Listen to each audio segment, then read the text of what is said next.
Por que esse tema é importante? Deixa eu só arrumar as coisas para explicar. Por que esse tema é importante para a gente discutir hoje? Porque vocês irão ouvir falar muito desse tema. Né? Vocês veem isso, vocês percebem isso e veem isso diariamente. E sintam-se à vontade para me interromper. Então, isso aqui é mais um bate-papo do que qualquer outra coisa. Então, vocês vão ver, o que a gente vai discutir hoje é sobre a gente tentar diferenciar quando a gente, de fato, define, quando algo está associado, uma variável está associada a um desfecho, quando algo está correlacionado, né, ou quando algo, de fato, tem influência causal, ou seja, eu faço inferência causal, como, por exemplo, eu afirmar que tabagismo causa câncer de pulmão. Né? Então, são coisas que a gente precisa tomar muito cuidado. E é sobre isso que nós iremos falar, sobre relações e associações e seus efeitos. Né? Então, como nós iremos utilizar uma variável, né, quando vocês forem fazer o trabalho de vocês, ou quando forem ler uma pesquisa, quando vocês vão avaliar que uma variável está associada ou ela tem capacidade de predizer uma outra. Então, por exemplo, será que crianças que jogam, isso foi discutido na imprensa durante muito tempo, alguns anos atrás, que era se crianças, eventualmente, que jogavam videogame, jogos violentos, elas se transformavam em crianças que tinham ações, né, reais violentas. Né? Será que se a gente, por exemplo, assiste Velozes e Furiosos, nós iremos nos transformar em, digamos, motoristas irresponsáveis, dirigir de forma muito rápida, assistir uma corrida de Fórmula 1? Isso são coisas que a gente se indaga de fato, né? Será que um determinado medicamento, por exemplo, para tratar uma determinada doença, será que ele está associado a uma melhora clínica do paciente, ou até mesmo um ganho, né, de sobrevida? Então, isso são coisas que a gente precisa questionar e sempre entender de fato como isso se funciona. Então, a gente tem, por exemplo, né, eu posso simplesmente mostrar que, será que o transplante de fígado, né, está aí realizando um transplante, foi até na semana retrasada, será que eu indicar um transplante de fígado como esse faz com que o paciente sobreviva mais? Né, um paciente, por exemplo, portador de cirrose hepática, né, o procedimento complexo de transplante hepático está correlacionado ou associado, ou até mesmo causa uma maior sobrevida em pacientes transplantando de fígado? Então, tudo isso são questionamentos, né, que nós nos fazemos no dia a dia. E a estatística, ela de fato, ela pode ser muito convincente, né, a ponto de organizações, né, empresários tomam decisões importantes a partir de dados organizados, né, presidentes, governantes tomam decisões baseadas em dados estatísticos, decisões de saúde pública que vão impactar na vida das pessoas.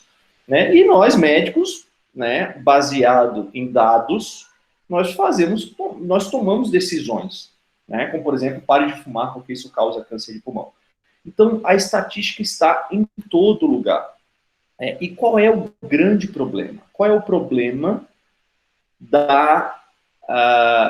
inclusive o próprio Nassim Taleb fala uma coisa interessante, de que a estatística foi feita, na realidade, para confundir as pessoas e as pessoas fazerem mau uso dela. E é uma coisa que nós precisamos tomar muito cuidado, né? Porque a estatística é uma ferramenta maravilhosa, né? Mas o problema é quando a gente deturpa, né, esses dados escondem algo, podendo trazer algum fator de confusão, e faz com que a nossa visão embace e nós começamos a ver resultados completamente deturpados e de cabeça para baixo. Então a gente tem que tomar muito cuidado, principalmente quando vocês forem fazer um trabalho, forem ler um trabalho, ou aplicar aquele experimento científico na assistência médica de vocês, quando vocês se formarem. Né? Então, é isso que vocês vão ver diariamente. Né? Hoje nós temos o contexto que a gente pode transformar isso para a medicina, que é o que nós chamamos de Big Data, né? Tudo, hoje o mundo interconectado, redes de computadores, celulares, tudo está muito intrincado, e isso ocorre no mundo todo, e invariavelmente faz com que nós, intencionalmente, ou até mesmo de uma forma muito intuitiva, comece a colher dados e fazer análise. Né? Então isso a gente tem que tomar muito cuidado e fazer, de fato, contextos e a gente entender. Né? Eu queria fazer uma pergunta aqui para vocês, eu queria que vocês me respondessem. Né? Guilherme, acho que foi Guilherme e a Alcineide que viram minha aula, não respondo aqui vocês, eu já vão saber. Né? Imagine um paciente, imagine que vocês têm um avô de vocês com câncer de intestino, né, com metástase no fígado. Em qual vocês acham que o avô de vocês deveria passar? Por qual hospital? Né? O hospital A ou o hospital B? O que vocês acham que vocês queriam de informação? Como é que vocês escolheriam o hospital A ou o hospital B? O A. O A. Ah, professor, olhando pela imagem assim no A, né? Vamos lá, pessoal, quero todo mundo participando aqui, não tem que ter nenhuma vergonha não de perguntar. É o A. O A? Por que você fala isso? Quem foi que falou? Que eu não estou vendo a tela, desculpa, tá? A última agora foi a Pamela. A Pamela, é porque estava mutado, não ouvi, foi a Pamela. O hospital A. E quem falou mais? O Jonathan, a Mariana. Jonathan, vocês basearam a escolha de vocês por causa de quê? Pelas aparências. Pela aparência, né? Um hospital mais sofisticado. Então, eu poderia fazer uma correlação, né? De que um hospital que tem uma sofisticação estrutural melhor está correlacionado com o aumento de sobrevida, né? Dá uma ideia de um hospital ser mais cuidado e assim por diante. Uma outra pergunta que eu poderia fazer, né? Qual é a taxa de sobrevida dos pacientes com esse tipo de doença? Né? Então, vamos imaginar que, apesar de ser mais sofisticado, e de fato é um dado muito intuitivo, né, e a gente percebe, você vai lá e avalia de uma forma superficial e percebe, né, que o hospital A, né, de 1.000 pacientes que tiveram problema do avô de você, ou seja, um câncer de intestino metastático, cada 1.000 pacientes que são operados lá, 900 sobrevivem, ou seja, tem uma taxa de sobrevida aqui de 90%. Enquanto no hospital B, de cada 800 pacientes com esse problema, né, de cada 1.000 pacientes com esse problema, 800 sobrevivem. Né? Então, parece muito óbvio que eu vou escolher o hospital A, porque o hospital A, de fato, ele parece estar correlacionado com a melhor taxa de sobrevida, o melhor cuidado ao meu paciente. Fiquem com essa informação que eu vou provocar vocês mais à frente. Por que eu falo isso com essa provocação e eu comecei com esse exemplo? Porque uma das primeiras pessoas que começaram a avaliar se uma variável, por exemplo, um hospital bem cuidado está correlacionado ou tem capacidade preditora de definir que um hospital, por exemplo, redução de taxa de mortalidade, ou seja, um hospital muito bem organizado está correlacionado com o aumento de sobrevida, isso são inferências que nós fazemos hoje, mas que foram estudadas isso no século XX, no início do século XX. E a pessoa que mais estudou isso foi Carl Pearson, né? Que ele, de forma, através de observações, ele percebeu exatamente isso aqui, né? Que ele percebeu que, à medida que ele percebia a variação na altura dos pais, que era uma variável, né? Ou seja, a altura dos pais, tinha uma capacidade de predizer, né? A altura dos pais tinha uma capacidade de predizer como a outra variável se comportava. No caso, a gente fala a altura dos filhos, né? Então, ele colocou em um gráfico, que nós chamamos de gráfico de dispersão, e mostrou como duas variáveis contínuas se comportavam. Então, no eixo X, eu tenho uma variável independente, que é a altura dos pais, e no eixo Y, eu tenho uma variável dependente, ou seja, essa variável depende da variável independente, que seria a altura dos filhos.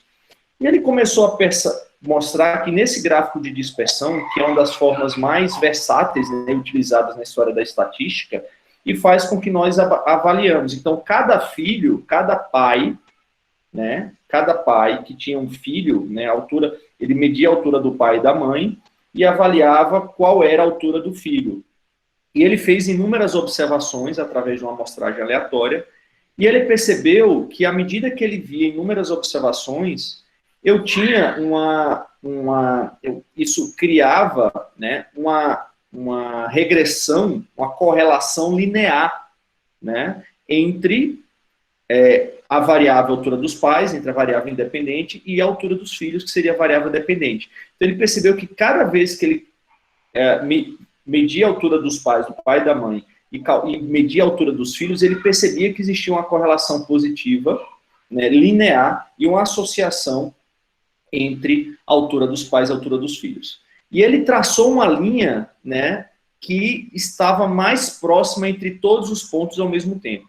Então, na hora que ele traça uma linha muito próxima a todas as observações ao mesmo tempo, ele estipulou isso, que isso nós chamamos isso de regressão linear. Isso, existe uma função, né, que eu não vou entrar aqui no mérito, porque é um raciocínio mais complexo, é um gráfico que nós chamamos, uma função que nós chamamos de uma função linear, é uma fórmula que descreve, mas vocês percebem claramente que quando eu traço essa linha, que é mais próxima em todos os pontos, eu tenho uma correlação positiva, né, mostrando que o quanto varia a altura dos pais influencia na variação da altura dos filhos. Ou seja, pais mais altos terão filhos mais altos, né? Então, isso é uma correlação que foi Pearson que determinou, inclusive quando vocês forem em estatística, quando vocês ouvirem, né, correlação de Pearson, é justamente isso, né? O quanto uma variável se comporta ou está associada com a outra variável. E isso é interessante justamente porque faz com que nós fazemos correlações extremamente óbvias. Por exemplo, a relação de um tamanho de um avião está correlacionada positivamente com o aumento de consumo. Quanto maior o tamanho do avião, maior o consumo de combustível. Eu tenho uma correlação positiva entre tamanho de avião e consumo de combustível. Ou eu posso fazer uma correlação também, por exemplo, idade e risco de morte para uma cirurgia, né? Quanto mais idoso o paciente, maior o risco de morte. Então, isso a gente pode fazer correlações, né, entre duas variáveis, e o mundo está muito repleto disso. Bem, percebam vocês que, mais uma vez, nós temos isso aqui, ó, exatamente o que Pearson propôs, né, uma correlação positiva. Então, se eu traço uma linha entre as duas variáveis, a variável x e a variável y, percebam, senhores, que há uma correlação positiva, que muito forte, os pontos estão muito estreitos. O quanto varia uma variável, eu consigo predizer muito bem uma outra, né? Então, significa que há uma relação entre duas variáveis.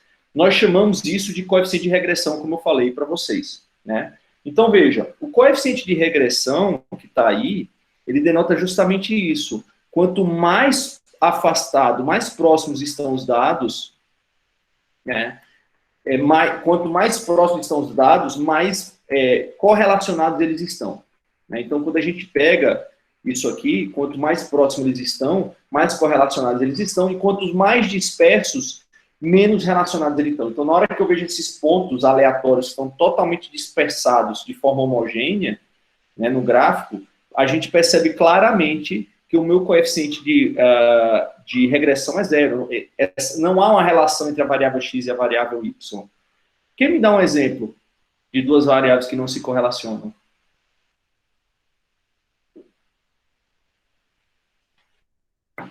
Alguém consegue me dar um exemplo? Qualquer variável, professor? Sim, uma variável que não está correlacionada com a outra. Uai, professor, a cor do cabelo e o tamanho do pé. Perfeito. É um bom exemplo, né? A cor do cabelo ou o tamanho do cabelo não tem uma correlação com o tamanho do pé, né? Então, a gente vai ver exatamente esse gráfico aqui. A gente vai ver que uma variável não consegue predizer a outra. À medida que eu vou observando, é tão aleatório o resultado que eu não consigo fazer nenhum tipo de correlação, né? Então, meu coeficiente de regressão, ele é zero, né? Você quer falar comigo? Só um minuto, pessoal, diga. Quando você acabar, Daqui a 1h30. Vai fazendo a tarefa. Quando terminar, eu vou lá. Falta 1 hora, tá? Vai fazendo, se consegue.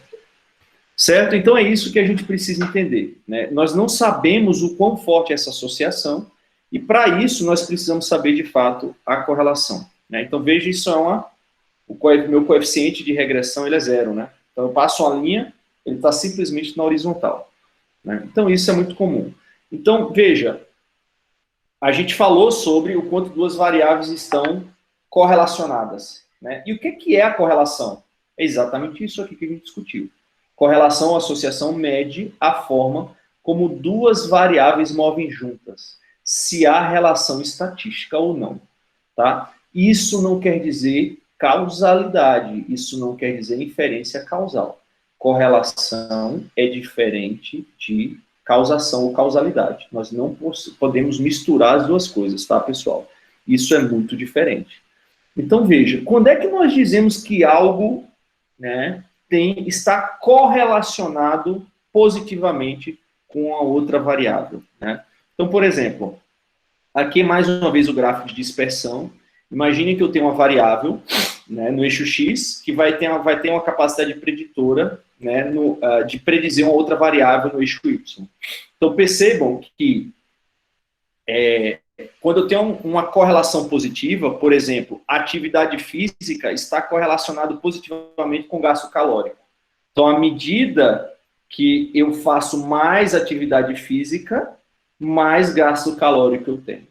Então, percebam como as duas variáveis se movem na mesma direção.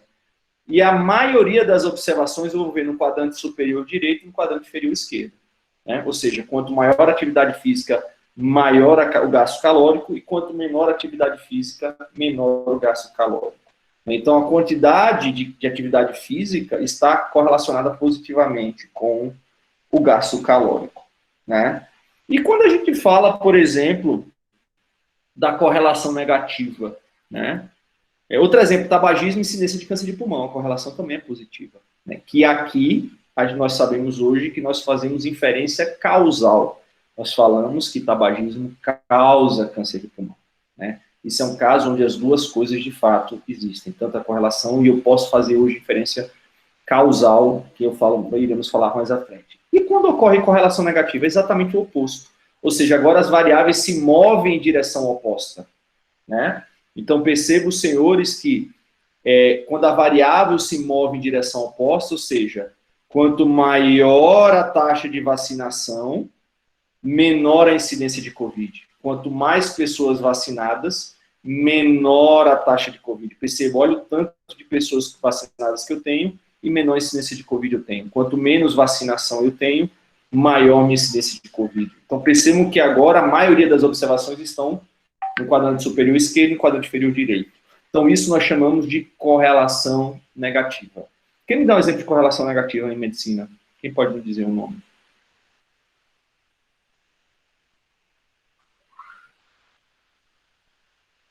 E aí?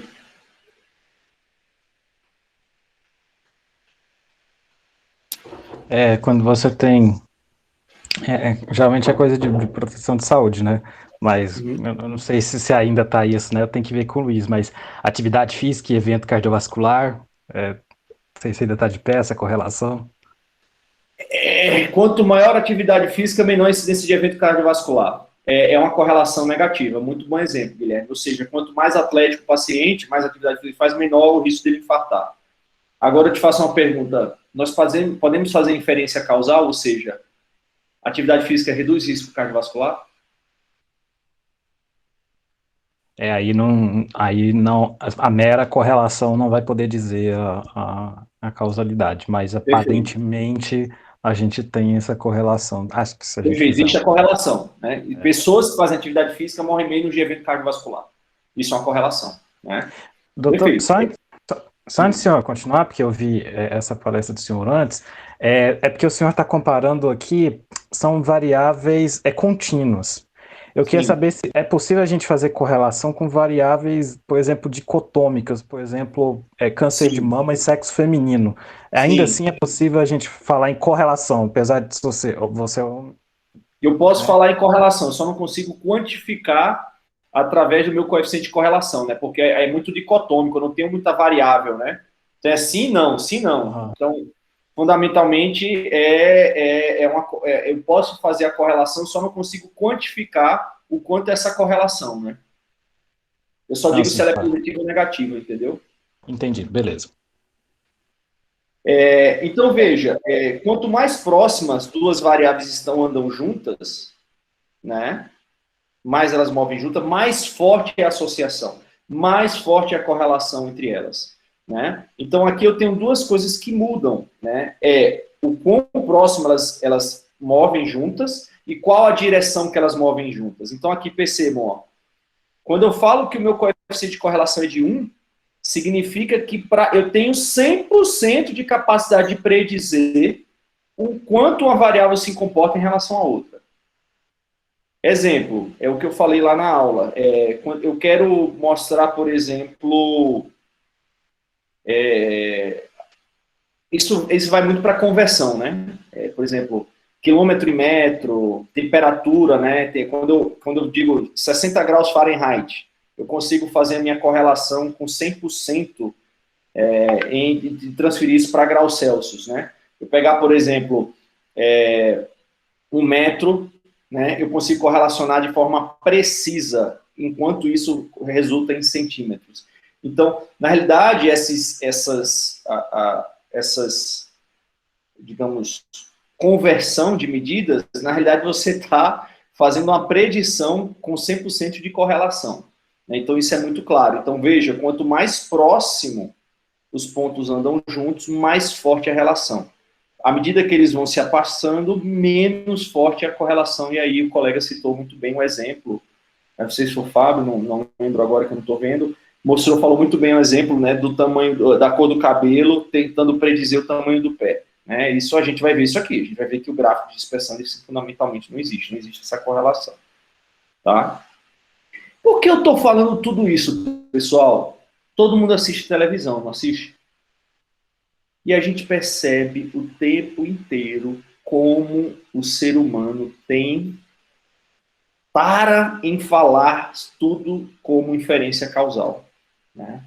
E aí tem um livro muito interessante, né, que tem no site, que é o Spurious Correlations, né, que mostram correlações espúrias, que se eu começo a fazer tentar associar um monte de coisa, eu vou avaliar, vou ver coisas que estão correlacionadas, mas que não tem o menor sentido, como por exemplo aqui, né, o gasto, né, quanto maior o gasto em ciência, que está na variável X, né, que está na variável Y, quanto maior o meu gasto em ciência, maior a minha taxa de enforcamento, né? Então, olha o índice, olha o coeficiente de correlação, quase de 1, é muito fortemente correlacionado. Né? Isso é uma correlação espúria, não tem sentido. Né? O filme, às vezes que Nicolas Cage aparece nas telinhas, está correlacionado de forma relativamente forte com afogamento, né, em piscinas. Então, você vê que a correlação bate muito, né, e é longa, de 99 a 2009. Então, é muito fortemente correlacionado. Né? Esse numa cidade americana, muito interessante, mostrando que quanto maior o consumo de margarina, né, menor a incidência de divórcio. Né, uma correlação muito forte também próxima de 1. Então, isso aqui são associações, correlações espúrias, não tem um sentido. Mas a gente pode fazer correlações que fazem sentido, como, por exemplo, correlacionar a incidência de colesterol, quanto maior o meu LDL colesterol, maior a minha incidência de infarto. Né? Então, várias vezes a gente vê isso na mídia, né? Ibovespa contraria expectativas iniciais e cai após fala de Bolsonaro. Ou seja, a fala de Bolsonaro, alguma besteira que ele fala, está correlacionado positivamente com a queda da Bolsa. E agora eu falo, é causa? Né? Quando a gente olha, se a gente for olhar a variação da Bolsa nesse horário, por exemplo, diário, a gente percebe que é uma variação aleatória que é normal.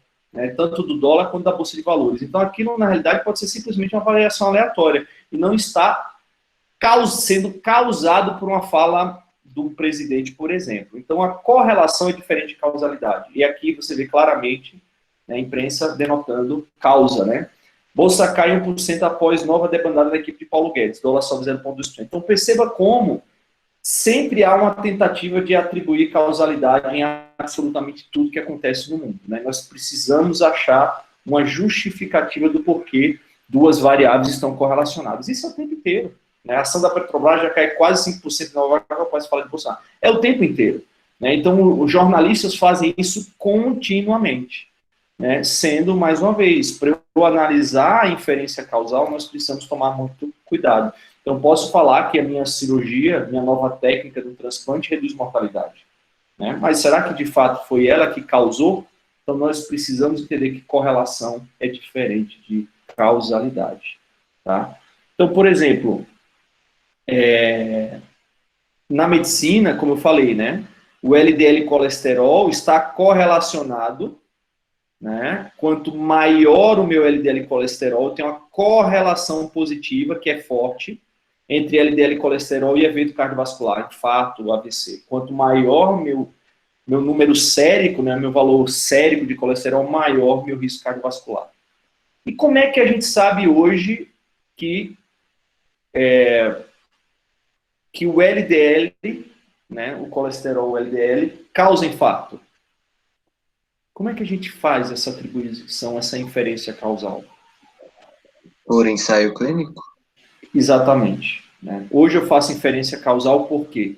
Porque eu consegui controlar todas as possíveis variáveis que eventualmente confundiriam a minha correlação, né?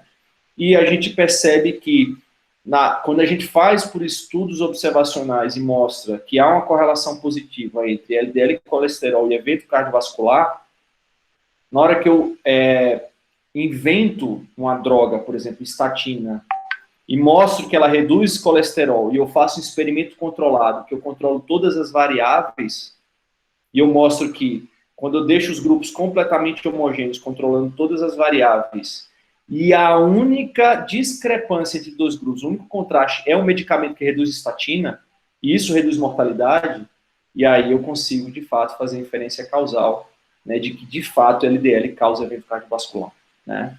Então, por exemplo, já na cirurgia, né, quanto maior o MELD, menor é a sobrevida do paciente. Então, o MELD, score de MELD, está correlacionado negativamente com sobrevida. Há uma correlação negativa, as duas variáveis se movem em direções opostas, né? Quanto maior o MELD, menor a sobrevida do paciente. O que é MELD, professor? MELD é um modelo, é um score de risco para cirrose hepática. Chama Model of End-Stage Liver Disease, né? Modelo para doença hepática terminal.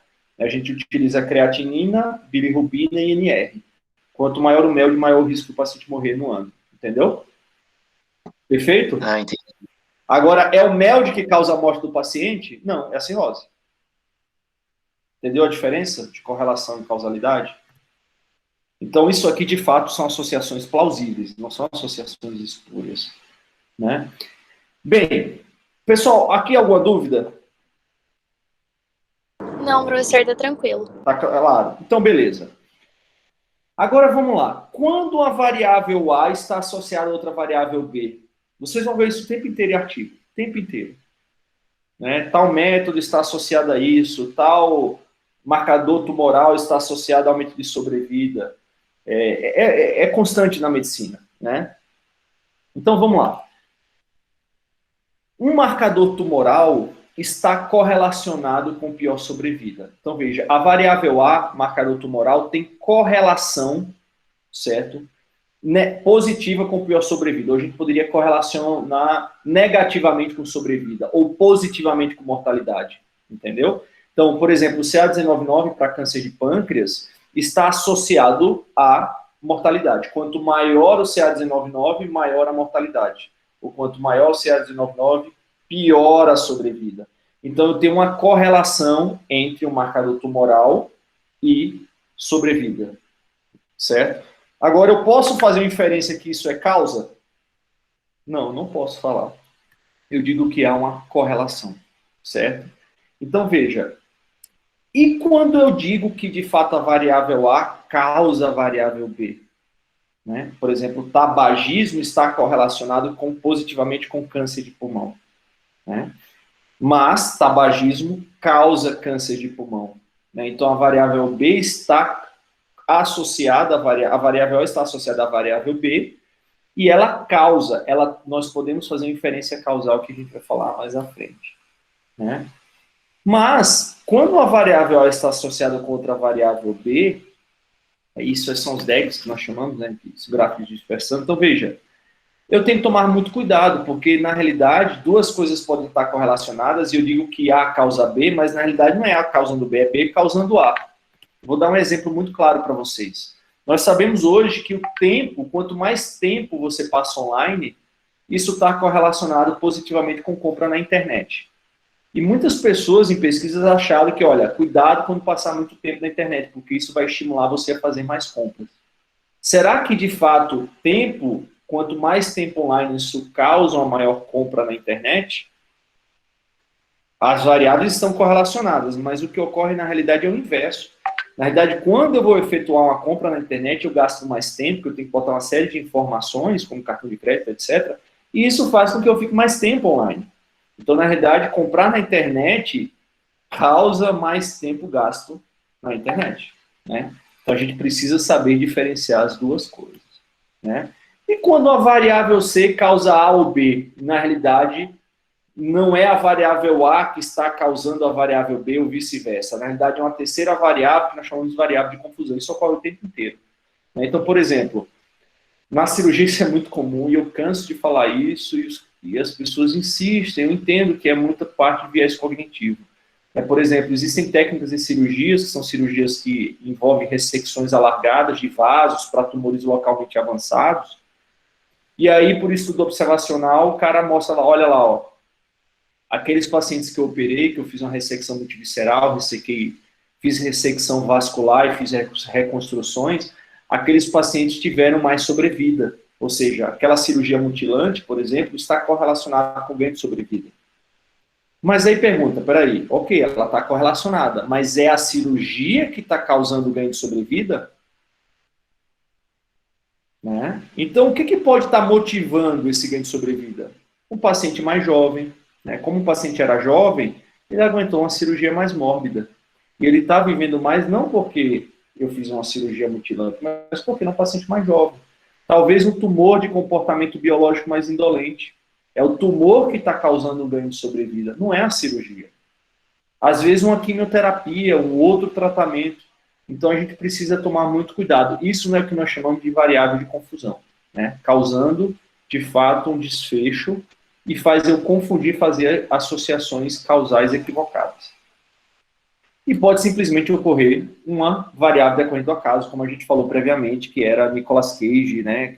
Filmes que apareciam Nicolas Cage causando afogamentos que não tem o menor sentido. Bem, então veja, por isso que eu insisto para vocês, pessoal, a ideia aqui não é falar de conhecimento profundo de estatística, né? Então, mesmo sem conhecer profundamente estatística, vocês podem olhar com muito cuidado o método científico, né, os dados como foram selecionados, e detectar se existe um erro sistemático ou um erro decorrente do acaso que pode influenciar no resultado. Né? Então, à medida que eu faço dados, que eu implemento muitos dados, eu posso usar determinados métodos estatísticos, algoritmos, que podem dar um determinado resultado. Mas esse resultado pode ser enviesado. Eu posso fazer uma correlação espúria, que não tem muita associação. Quando ela é muito óbvia, como é o caso do Nicolas Cage, né, fica fácil determinar que aquilo é espúrio, não tem sentido.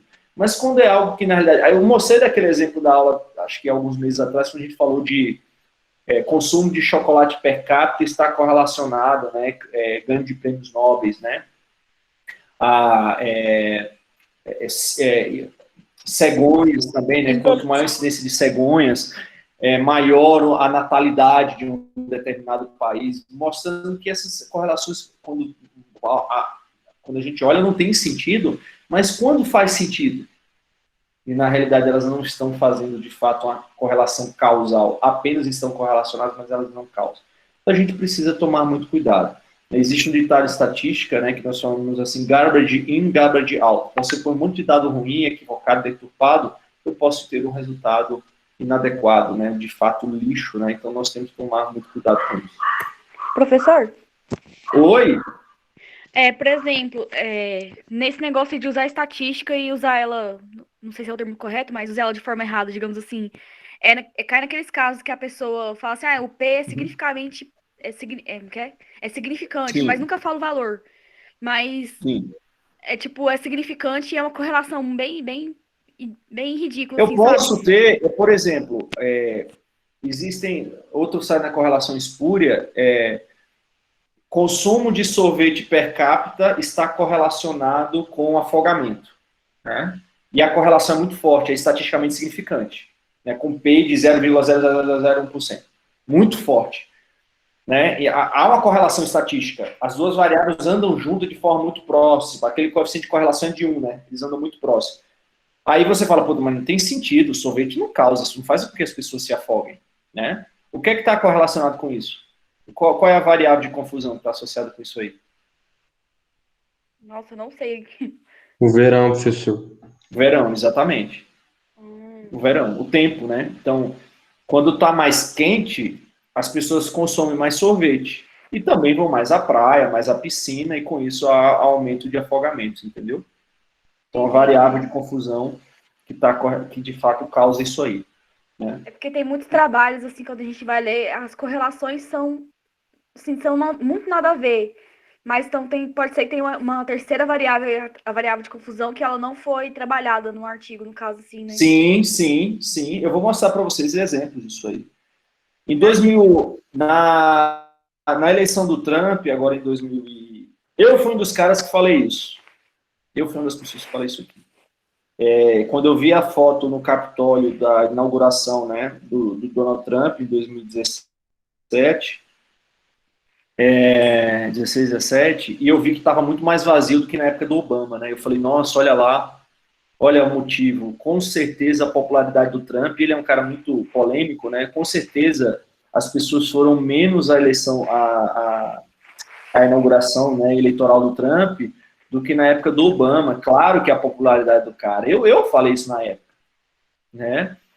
Porque eu fiz uma análise ingênua, superficial, de algo complexo, né? O que motiva, de fato, as pessoas irem menos a uma eleição de um novo presidenciável, né? Quando a gente olha, por exemplo, um dos fatos que podem, de fato, causar isso é o streaming, né, de vídeo, né? Olha lá, em 2009, 10, 11, na época que Barack Obama foi eleito, praticamente ninguém via vídeo, né, algo televisionado por mobile, né, por telefone, iPad, computador e assim por diante. Então as pessoas não iam muito porque não tinham como ver, a não ser se fosse televisão ou pessoalmente. Então na hora que eu facilito o acesso à imagem, como eu pegar um celular e estou vendo ao vivo, isso pode influenciar. Né? Então percebam como na época existia um aumento enorme de imagens transmitidas por celulares. Né? Imagine se e a eleição do Biden? Deu menos que a do Trump. Por conta de quê? Pandemia. Então a gente tem que tomar muito cuidado antes de fazer qualquer tipo de correlação, né? E fazer inferência causal, que na realidade é um motivo e assim por diante. Então é isso que a gente tenta descomplicar a cabeça de vocês, para vocês entenderem passo a passo. Né? Os estudos dos anos 2000, né, década de 90, início dos 2000, estudos observacionais, mostravam claramente que a terapia hormonal em mulheres pós-menopausa estava associada a uma menor incidência de evento cardiovascular. Então, mulheres que pós-menopausa que tomavam hormônios tinham uma menor incidência de evento cardiovascular. Isso era nítido, era muito claro, as evidências observacionais mostravam isso caso. Então, existia uma correlação negativa entre terapia hormonal e incidência de evento cardiovascular. Né? Reduziu o evento cardiovascular. E isso fez com que inúmeros médicos adotassem a terapia de reposição hormonal para mulheres pós-menopausa, né? Porque isso era igual à saúde. Quando, na realidade, pode ter vários fatores de confusão. Né? Por exemplo, a mulher que toma terapia hormonal é uma mulher que se cuida mais, né? Uma mulher que talvez tenha uma dieta melhor. Né? Existem vários fatores. E como é que eu faço, de fato, para isolar todas as possíveis variáveis para poder compreender? Isso foi feito por estudo controlado. Então, na hora que vieram os estudos controlados, o primeiro foi em 2009, se eu não me engano, mostrou que quando eu controlei todas as variáveis e tratei mulheres com terapia hormonal versus placebo, a terapia hormonal não só não reduzia evento cardiovascular, como causava mais infarto, né? Então, hoje, a terapia de reposição hormonal, ela só é indicada para mulheres extremamente sintomáticas e você passa por um curto período de tempo, porque a terapia hormonal está correlacionada positivamente, na realidade, com eventos cardiovasculares. Então, isso são coisas muito interessantes. E aí, vamos voltar ao nosso exemplo. Lembra que a gente falou do hospital A e do hospital B? Né? E a gente ficou com o hospital A, né? Porque a gente via que alguém falou, um hospital mais sofisticado, né, tem um aspecto melhor, de mais zelo. Quando eu olho a taxa de sobrevida de fato, o hospital A tem uma taxa de sobrevida de 90%, enquanto o hospital B tem uma taxa de sobrevida de 80%. Mas, espera aí, será que de fato essa é uma realidade? E se a gente aprofundar na análise dos dados e avaliar com muito escrutínio todas as possíveis variáveis que podem estar associadas com esse resultado? Então, se eu faço claramente a gente falou que a escolha seria o hospital A, e antes de tomar essa decisão, se a gente perguntar, por exemplo, e qual é o perfil de pacientes tratados nesses hospitais? Né?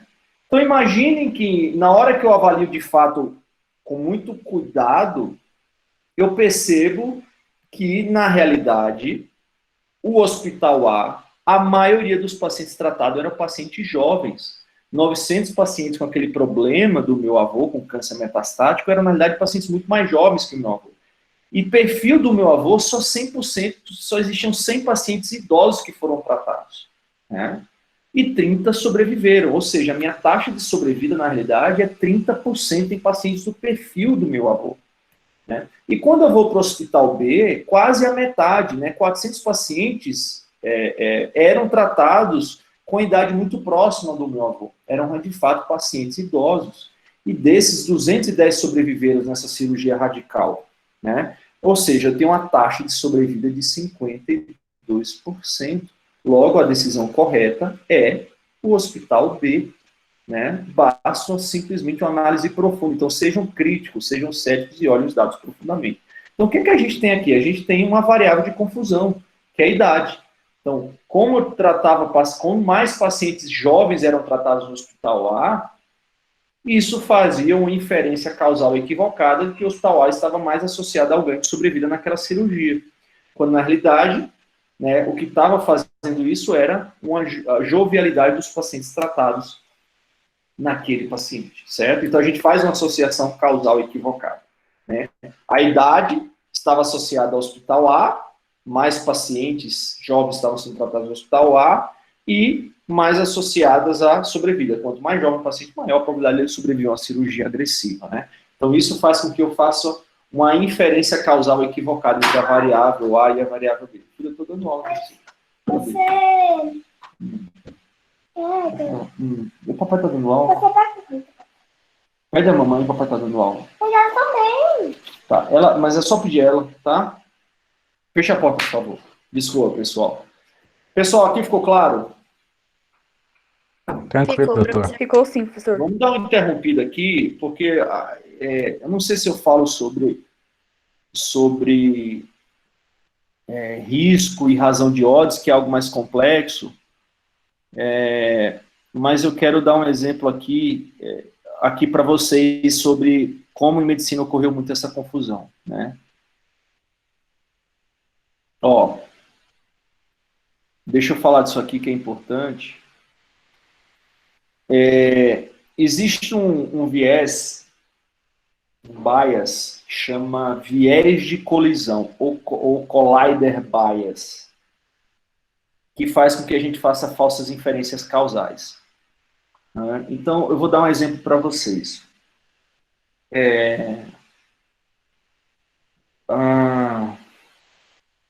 Quando é que ocorre isso?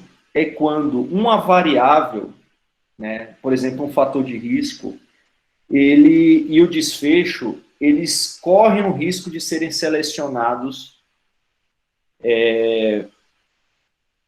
de uma forma equivocada quando eu vou fazer uma pesquisa ou quando eu vou ler um trabalho. Então, vou dar um exemplo para vocês. Esse aqui é um gráfico de dispersão, né, exatamente o que a gente fez. O que a gente percebe? Imaginem que todos esses gráficos, todas essas bolinhas têm a mesma cor. Esqueçam que elas são vermelhas. Elas todas têm a mesma cor. Né? O que vocês estão vendo aqui? Qual seria o coeficiente de correlação aqui? O coeficiente de regressão aqui? O que vocês acham que seria? Para essas duas variáveis aqui. Desempenho acadêmico e habilidade no esporte. O que vocês estão vendo aqui? Esqueçam essa linha vermelha, esqueçam essas cores vermelhas. É tudo preto, tudo bolinha preta. Esses pontos são várias observações que vocês estão vendo, né? Pessoas, e você está checando o quanto essa pessoa tem habilidade acadêmica e o quanto ela tem habilidade no esporte. Dá para predizer uma da outra? Não. Não dá. Não dá. A gente percebe que o coeficiente de regressão, ele é zero. Tá vendo? Ele é uma linha horizontal. Então, as variáveis estão dispersas e eu não consigo correlacionar uma da outra, certo? Então, veja. Agora, imagine que eu tenho uma escola, né, uma escola diferenciada, né, extremamente sofisticada, que ela seleciona alunos que têm um ótimo desempenho acadêmico para entrar. Eu dou bolsa. Digamos, olha, eu tenho uma escola pública que é de graça, mas eu vou selecionar os candidatos que têm ou excelente desempenho acadêmico ou excelente desempenho no esporte, né? E aí eu correlaciono pessoas muito geniais, certo? No esporte, no esporte, e pessoas muito geniais na habilidade acadêmica, inteligentíssimos. E é isso que está em vermelho, certo? Então, o que está em vermelho é a amostra selecionada naquela escola. Quando eu pego a amostra que está lá selecionada na minha amostra, eu estou com a amostra viciada, eu tenho um selection bias, eu tenho um viés de seleção. Eu selecionei uma amostra de pessoas ou muito esportistas ou muito inteligentes. E com isso, na hora que eu vou falar, eu quero avaliar se existe uma correlação entre habilidade esportiva e desempenho acadêmico, inteligência.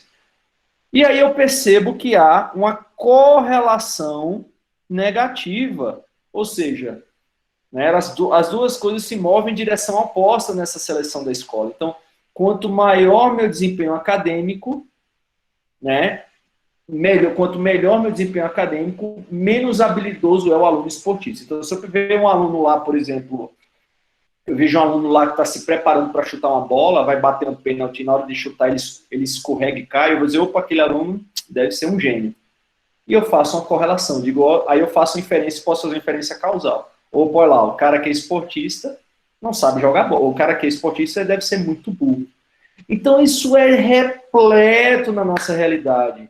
Né? Isso ocorre muito, por exemplo, aquelas correlações espúrias que se faz. Olha, atriz de Hollywood, né? Olha lá, mulher linda, belíssima, e ela eventualmente só vai para os filmes porque ela é muito bonita e tal, e aí quando você vai ver o desempenho acadêmico, ela é uma pessoa burra, né? Então, eu faço uma correlação negativa entre beleza e nível de inteligência, né? Quanto mais bonita a pessoa é, mais burra ela é. Não tem nada a ver uma coisa com a outra. Isso é selection bias, né? Isso ocorre o tempo inteiro, porque o colisor, né, ele quando você seleciona a amostra, o colisor está associado ao fator de risco e ao desfecho. Né? Isso é muito comum. Isso aconteceu na medicina, né? na Covid o tempo inteiro. Quem viu aquela correlação espúria, né, de que tabagismo protegia contra a Covid? Vocês ouviram isso? Nossa, não, professor. Saíram uns artigos mostrando que tabagismo protegia contra a Covid, né? E isso é viés de colisão, selection bias. O que pode acontecer? Por exemplo, se eu pegar um hospital que eu tenho profissionais de saúde, né, principalmente no começo da pandemia, muitos profissionais de saúde que estão infectados ou que estão expostos, eu faço mais teste de Covid, né? E aí, quanto mais teste eu faço, mais doença assintomática ou muito oligossintomática eu vou detectar, certo? E aí, digamos que todos esses profissionais de saúde fumam demais, né? Aquela amostra naquele hospital são pessoas que fumam, são pessoas estressadas e fumam. E aí eu faço uma correlação, né? Que tabagismo, por exemplo, está correlacionado com a menor gravidade da doença, quando na realidade o fator de colisão aí é mais teste, estou fazendo mais teste. Por isso que eu estou detectando doenças menos, digamos, graves e assim por diante. Quem ouviu de vocês que o uso de ECA estava associado à mortalidade na Covid? Vocês ouviram isso? O uso de quê, professor? De antihipertensivo, né? Isso aí foi uma extrapolação de uma pesquisa que mostrava que o vírus provavelmente adentrava a célula através do receptor de angiotensina. Portanto, deve ser que antihipertensivo piora. Ou seja, é totalmente um non sequitur, né? Porque isso, logo isso.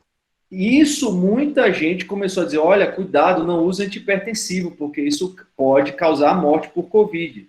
Então, isso collider bias, né? Então, tá aqui, ó. O que é que acontece? Pacientes idosos hospitalizam mais, certo? Então, fragilidade está correlacionado com maior hospitalização. E, de fato, causa, né? Causa fragilidade, um paciente idoso, frailty, né? Causa mais hospitalização. E pessoas com comorbidades frágeis, elas têm hipertensão, têm tudo e usam mais inibidores de enzima de ECAs, né? Antihipertensivo.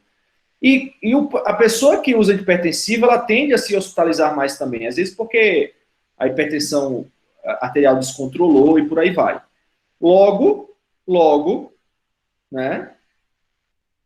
Esse perfil de pessoas, né, que são hospitalizadas, se adquirirem Covid, eles tendem a morrer mais.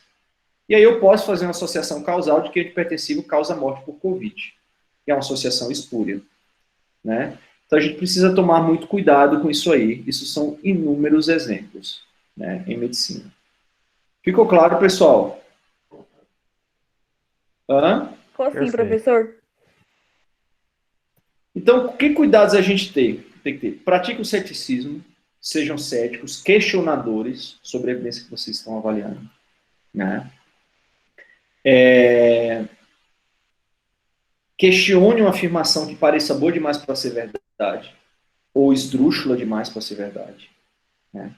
Cuidado com o viés de confirmação, com a teoria que você tendencia muito e acredita nela. Então, você pode se pegar qualquer tipo de evidência e dizer, olha aqui, ó, a evidência confirma a minha tese, cuidado, né? Imprecisão pode resultar em subestimação, superestimação de relações, né? Muito cuidado com isso. Trabalhe sempre com múltiplas hipóteses, né? Então, veja, a hipótese de que antihipertensivo, de fato, causa aumento de mortalidade. Será que isso, de fato, não é a fragilidade que está causando aumento de mortalidade?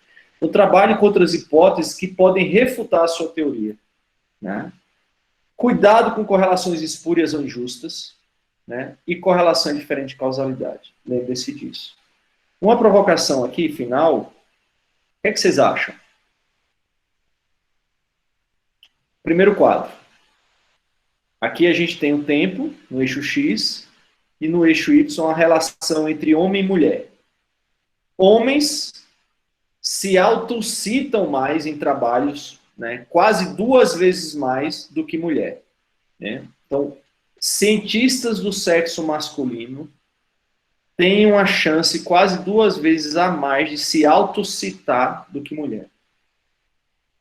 O que é que vocês acham? Isso é correlação ou de fato os homens são bem escrotos, egoístas e são os caras que gostam de a vaidade lá em cima? Essa é a primeira pergunta. E a outra é uma matéria na Folha de São Paulo, que ele pegou o Word in Data e mostrou o seguinte, que a posse do Joe Biden, né, ali próximo, estava correlacionado com a redução de mortalidade. Ou seja, né, finalmente com o governo de esquerda, né, com a mais atenção à vacinação, isso fez com que a incidência de morte nos Estados Unidos caísse. Ou seja, a posse do governo de esquerda do Biden causou a redução de morte nos Estados Unidos. E aí, vamos discutir agora. E aí, respondendo a primeira pergunta. Homens tendem a se citar mais, autocitar mais nos seus papers do que mulheres. O que vocês acham disso? Vocês acham que isso é, de fato... Eu vou criar uma hipótese. Eu acho que os homens são, de fato, uns egoístas e muito vaidosos, são uns escrotos mesmo. O homem tende a se autocitar mais do que a mulherada. O que vocês acham disso aí? Professor, eu acho que maior parte é causalidade mesmo. Não sei se tem uma relação direta. Eu não sei como que a gente poderia afirmar que tem uma relação direta também. Pode ser só o acaso, né? Talvez tenha, assim, uma questão de aspecto social de homem tentar se afirmar mais e acaba colocando o próprio nome em artigo, mas eu acho que não dá para afirmar isso, porque não é nem reproduzível, né? Tipo assim, não tem como você averiguar o que você falou. Trabalhe com múltiplas hipóteses. Quem me pode dar uma hipótese de que aquilo pode ser, na realidade, uma correlação e não uma causalidade? Existe alguma outra coisa mediante essa associação? Talvez a quantidade de homens na área da pesquisa, né? Às vezes Perfeito, os homens têm Mariana. mais Essa é espaço nas pesquisas que as mulheres. Essa é uma. Muito bem. Marielle deu um ponto interessante. Eu tenho mais homens em áreas de pesquisa do que mulheres. Como eu tenho uma quantidade maior do que mulheres na pesquisa, eu posso ter um número maior de homens se autocitando do que o número correlacionado de mulheres. Muito bem. O que mais?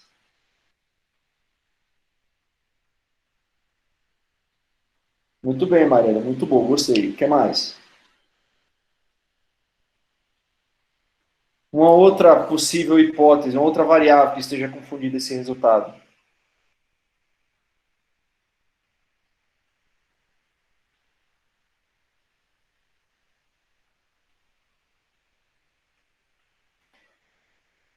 Há décadas atrás, o sexo masculino, o homem, era muito mais presente em cadeiras de chefias do que mulheres. Então, eu posso ter muito mais homens por mais tempo em cadeiras de chefias e terem autocitações o tempo inteiro do que mulheres. A gente sabe que isso está tendo uma tendência, uma mudança, né? Mais mulheres estão em atividades acadêmicas, mas é outra percepção. Então, além de eu ter mais homens, eu tenho homens que passam mais tempo em posições estratégicas, em pesquisa, e isso também pode estimular uma autocitação. Então, ficou claro como a gente tem que trabalhar com múltiplas hipóteses e tomar cuidado? E em relação ao gráfico da Folha de São Paulo? Vou botar aqui de novo.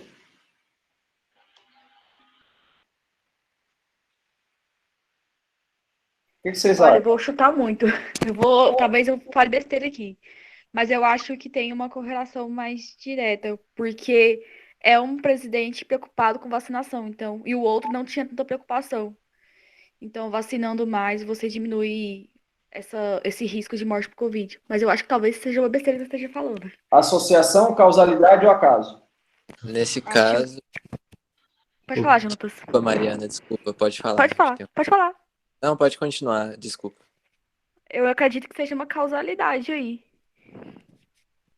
E aí, quem discorda da Mariana?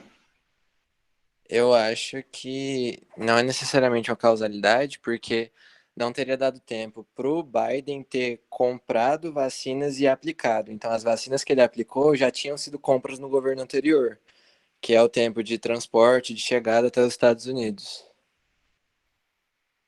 Beleza. Quem mais? Quem acha que é acaso?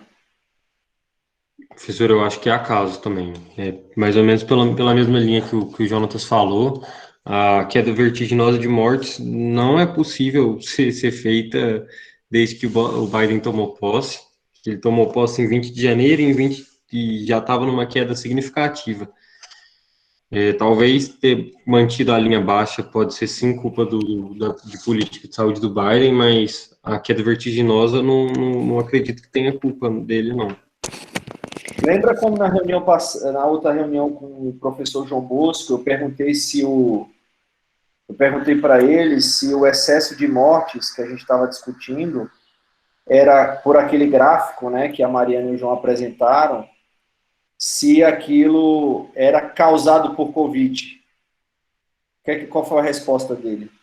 Alguém lembra?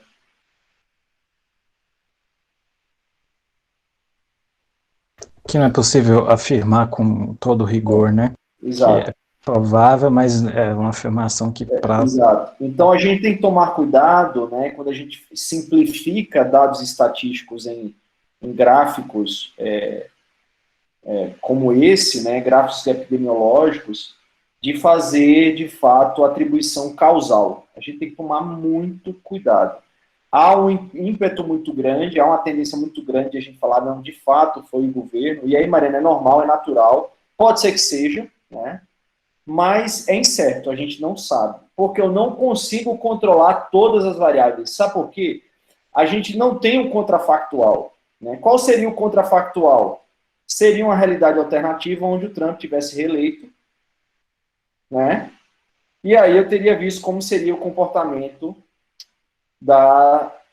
da pandemia nessa realidade alternativa, né?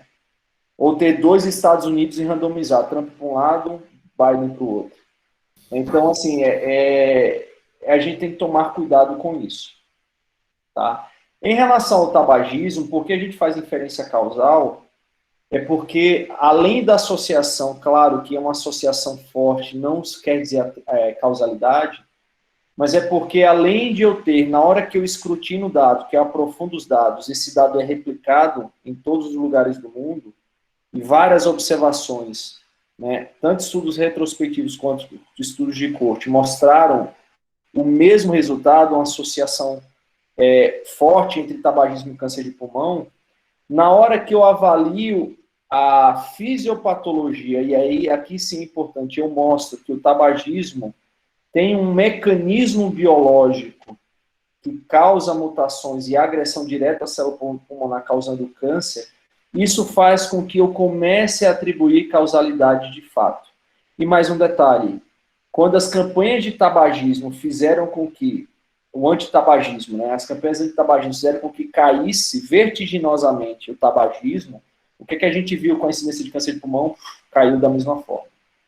Então aí eu consigo, de uma forma mais cuidadosa, atribuir de fato causalidade, né? Tanto é que os primeiros trabalhos até mesmo antes do Richard Doll e do Bradford Hill, que foram estudos caso-controle, né, para avaliar a correlação, né, entre tabagismo e câncer de pulmão, demoraram décadas para as pessoas entenderem de fato que o tabagismo causava câncer de pulmão, porque precisava escrutinar melhor os dados e por aí vai. Perguntas, pessoal? A Marielle está com a mão... Quem está com a mão levantada, peraí que eu sou meio cego nisso aí, tá? A Marielle, né? Isso. Vai, Marielle. Um comentário, uma pergunta, né, que em relação à posse do Biden, que talvez um outro parâmetro para analisar isso, então, ao invés de pegar a data da posse dele, seria então a taxa de vacinação, ou o orçamento gasto com vacinas, né? Talvez se a gente melhorasse a variável analisada, desse para fazer uma correlação mais confiável, mas ainda sem afirmar a relação de causalidade, né? A grande pergunta é, o Biden, de fato, a proposta de taxa de vacinação, ele cumpriu, inclusive, antes do tempo, né?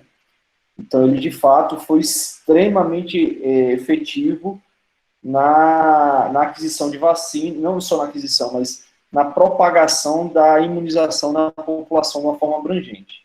Agora, o grande problema, mais uma vez, a gente não tem um contrafactual, né? Então, assim, se vacinou vertiginosamente a população americana, e a pergunta é, se o Trump tivesse ganho, será que de fato a gente teria visto essa taxa de vacinação? A gente não sabe, né? A gente não sabe. Eu não sou trumpista, né? Não sou, mas, aliás, foi um dos governos mais desastrosos, pelo menos na minha opinião, mas eu não posso, a gente tem que ser cético, né, e ser científico antes de falar que foi graças ao Biden, né? Claro, ele ajudou, contribuiu muito, mas se o Trump faria diferente ou não, a gente não sabe, porque a gente tem um contrafactual. É muito importante aí sua observação mesmo.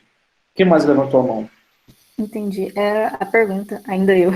Mas... Se a variável tempo é uma variável boa para você fazer esse tipo análise de correlação, porque como você reduz tudo isso a um só fator, né, que é o fator tempo, sem considerar os outros fatores, se ainda assim é válido fazer um estudo, por exemplo, relacionar tempo e, sei lá, quantidade de acidentes de trânsito, ou tempo e quantidade de doenças cardiovasculares, até para ter uma noção de tendências, essas coisas.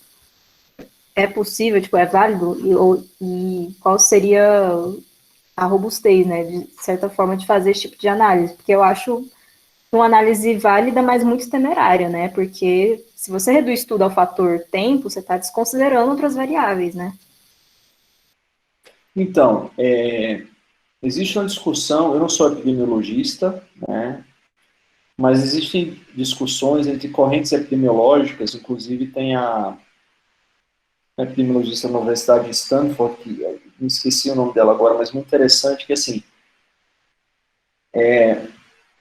eu posso questionar a inferência causal, eu posso avaliar se há ou não inferência causal entre duas variáveis. Então, se eu coloco numa DEG, DEG é aqueles dois, um quadradinho, e eu ponho uma seta para um lado e para o outro. Né? Aquilo é uma DEG. Então, tudo que eu consiga colocar dentro de uma DEG, eu posso eventualmente questionar se aquilo tem inferência causal ou não. Outros epidemiologistas advogam que não. Eu preciso, na realidade, aprofundar e tentar controlar todas as possíveis variáveis antes de fazer qualquer inferência causal. Então, a variável tempo, ela é muito importante em uma série de situações. Então, por exemplo, à medida que eu aumento a expectativa de vida da população, ou seja, à medida que eu aumento o tempo qual eu acompanho essa população e as pessoas ficam mais velhas, isso está sendo correlacionado com aumento da incidência de câncer. Então, há uma correlação positiva, né? Aí você fala, é o tempo, é o envelhecimento que está causando mais câncer?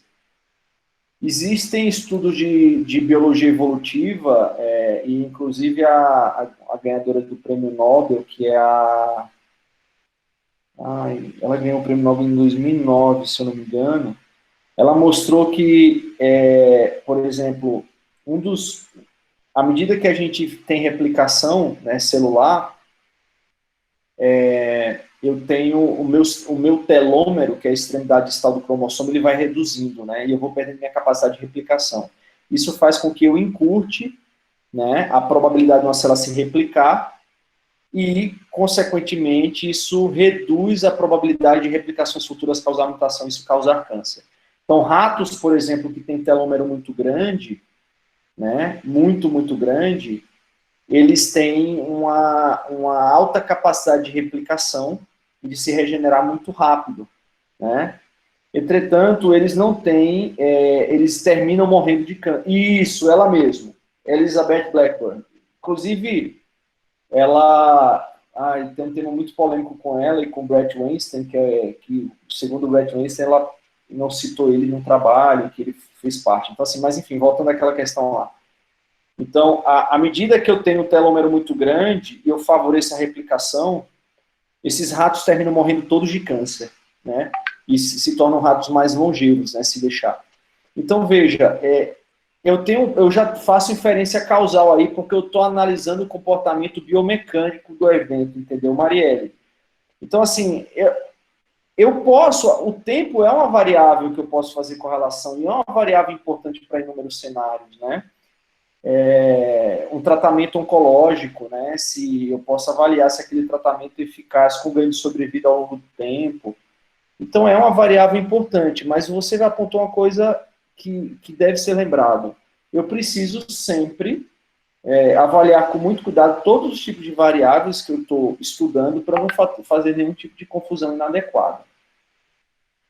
Doutor, só porque deu um pouco de polêmica quando eu falei, só se eu pudesse falar o que o senhor sabe dessa parte, daquela questão de que exercício físico e evento cardiovascular pode ter. Deixa eu abrir o chat aqui, que eu acho que vocês estão escrevendo no chat e eu não estou vendo.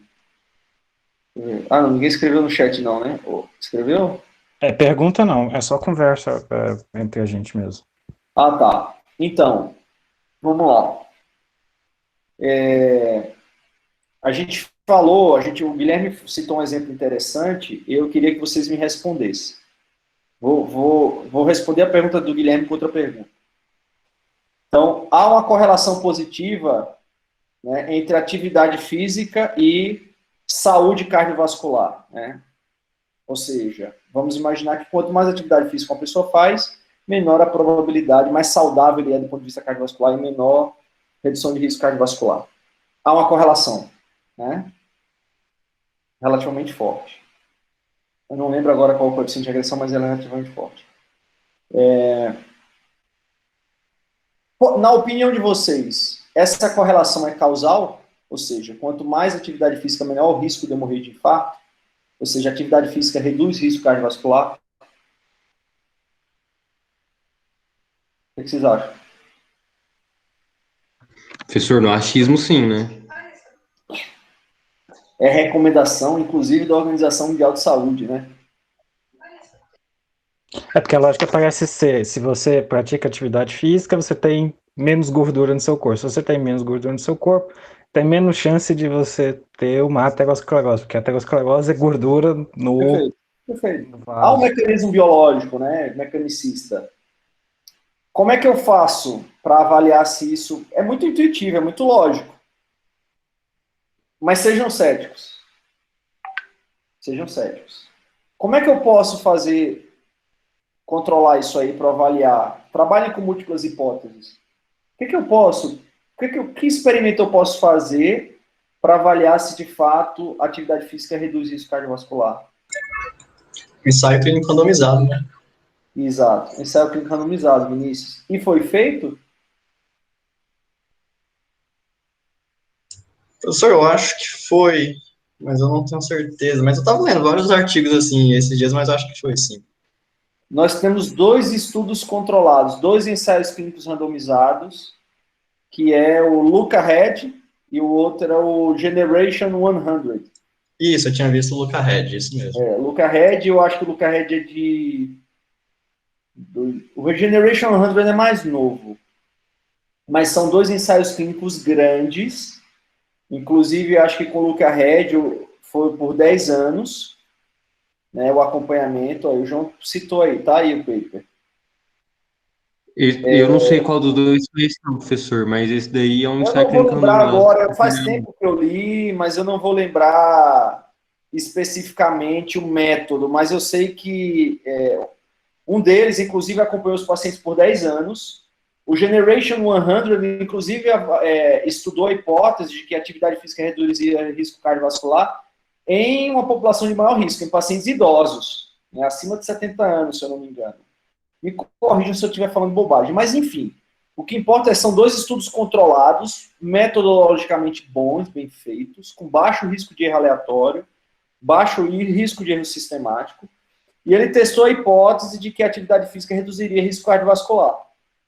Né? Ou seja, o estudo foi randomizado, ele randomizou pacientes para o grupo atividade física e pacientes para o grupo controle, né? Ou seja, atividade física, se quiser, ou a forma como quiser, de forma que existia um contraste importante.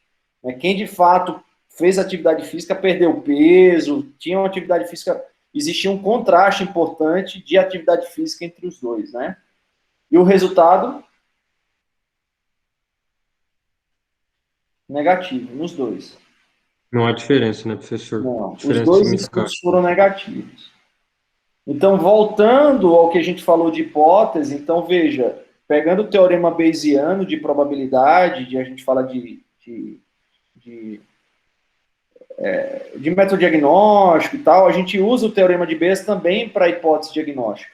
Então, a hipótese era muito plausível, porque a gente observa isso, a gente tem um mecanismo biológico que justifique, né? Mas eu tenho 2 estudos controlados negativos, então essa hipótese ela cai bastante a probabilidade dela ser verdade, né? Eu falo, mas é um absurdo, eu percebo que as pessoas que fazem atividade física têm menos incidência de infarto, né? Infartam menos, são mais saudáveis. Talvez a atividade física seja um marcador, né? Marque que as pessoas que fazem atividade física são diferentes, se cuidam mais. E aí eu tenho, talvez, uma série de mecanismos multifatoriais que fazem com que as pessoas infartem menos, e não por si só a atividade física. Então, na hora que eu controlo todas as variáveis, e aí, parafraseando a Marielle, como falou, né? A Marielle falou muito bem que quando eu controlo as variáveis e coloco que a única exposição é a atividade física, e eu não mostro que aquilo reduz risco cardiovascular, eu faço atividade física, eu treino todo dia, mas eu não posso afirmar, é incerto o benefício. A Organização Mundial de Saúde discorda de mim, tá? É que nem aqueles atletas que morrem do coração em si, né? Tipo, eles teriam um argumento contra isso. Não é um argumento, né? Assim, é como eu justificar pela observação que a atividade física reduz o risco cardiovascular e pegar um monte de outra observação e falar, olha, tem um monte de atleta que também morreu de coração, né? Então, contrafactual, talvez, Mariana, a forma mais adequada de a gente, de fato, contra-argumentar, e eu saiu um texto no Instituto Questão de Ciência sobre isso, e eu mandei uma carta para eles dando um contrafactual, né, discordando. Depois eu mostro para vocês no grupo, se vocês quiserem, um texto da atividade física e redução de risco cardiovascular. E eu mandei os e-mails, eu te mostro depois os e-mails, dando o contrafactual, citando exatamente os dois estudos, mostrando que é uma probabilidade que é plausível, mas com esses dois estudos controlados eu reduzi bem a hipótese disso ser verdade. Entendi. E aí, pessoal? Professor, nesse que eu mandei link, por exemplo, do grupo tratamento, né, do grupo que fez atividade física controlada pelos pesquisadores, 759, 65% do grupo morreu ou foi hospitalizado por causas cardíacas, e no grupo controle, 796 pacientes morreram ou foram internados, que é 68%. Então, tipo, a diferença é muito pequena, né? Não teve diferença, né? Não teve veracidade estatística. Exato. Veja, o P é para fazer uma avaliação. A gente vai falar depois sobre o valor de P. Mas o valor de P é, assim, o que é o valor de P? O valor de P é, conceitual, é assim, em sendo a hipótese nula verdadeira, ou seja, a hipótese nula se diz que não há diferença entre os dois grupos, entre a exposição e o meu grupo controle. Em sendo a hipótese nula verdadeira, ou seja, aceitando que não há diferença entre os grupos, qual é a probabilidade daquele resultado encontrado no meu experimento ser decorrente do acaso? Né? Então, por exemplo, se eu tenho um P de 0,03, significa que a probabilidade daquele resultado ter sido decorrente do acaso foi em torno de 3%, aceitando-se que a hipótese nula é verdadeira. Né? Então, percebam que, na realidade, o valor de P ele está muito mais relacionado da probabilidade daquele resultado ter sido decorrente do acaso do que necessariamente a gente está com aquela bitolação de que e o valor de P, o valor de P. O valor de P ele é simplesmente uma ferramenta estatística que nós utilizamos dentro de um contexto abrangente de um método científico adequado. Não adianta nada fazer um método científico todo enviesado, fazer uma análise de estatística para avaliar se aquilo tem veracidade estatística ou não, e encontrar diferença, mas aquela diferença está sendo decorrente de viés. É aquela correlação espúria. Aquelas correlações espúrias que eu mostrei para vocês, elas apresentam estatisticamente significante. Né? O que mais, pessoal?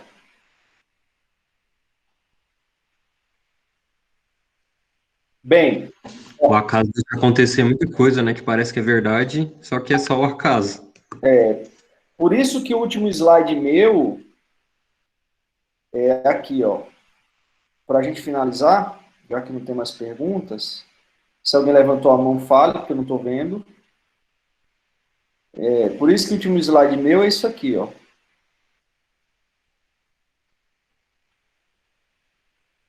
Peter Gunn, que é um epidemiologista conhecido, americano, falou muito bem. A epidemiologia nos ensina que toda associação estatística, toda correlação estatística, tem apenas 3 explicações.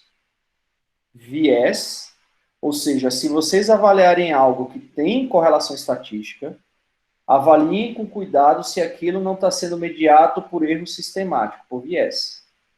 Né? Depois, indaguem se aquilo não é decorrente de acaso, como aquelas correlações espúrias. E, por último, você pode avaliar com cuidado se aquilo pode, de fato, ser uma inferência causal ou não. Tá? Então, lembrem desse espaço para vocês não esquecerem. Pessoal, na próxima aula, ia ficar muito longa, tá? A gente vai falar, eu quero que vocês me tragam, a Mariana botou um estudo controlado para a gente discutir lá, tá? E eu vou dar outro exemplo para a gente falar sobre as 2 medidas de associações mais importantes. Uma é o risco relativo, né? E o outro é o odds ratio. A gente vai falar de risco relativo e odds ratio de como a gente avalia essas duas medidas de associação, né, que são associações, forma de nós medirmos associações, e aí a gente discute o artigo, eu vou postar lá no grupo depois. Ficou para a próxima quarta-feira, né, Mariana? Isso, dia 19. É porque a gente pulou uma semana, né? Aí, para voltar às nossas Isso, datas semana que certinhas, dia Isso, semana 19. que vem. Perfeito, combinado. Valeu, pessoal. Mariana, eu vou fazer o seguinte, sobre o trabalho, eu posso te chamar amanhã com calma? Porque eu vou ajudar meu filho aqui na tarefa, pode ser? Pode ser, professor. Obrigada.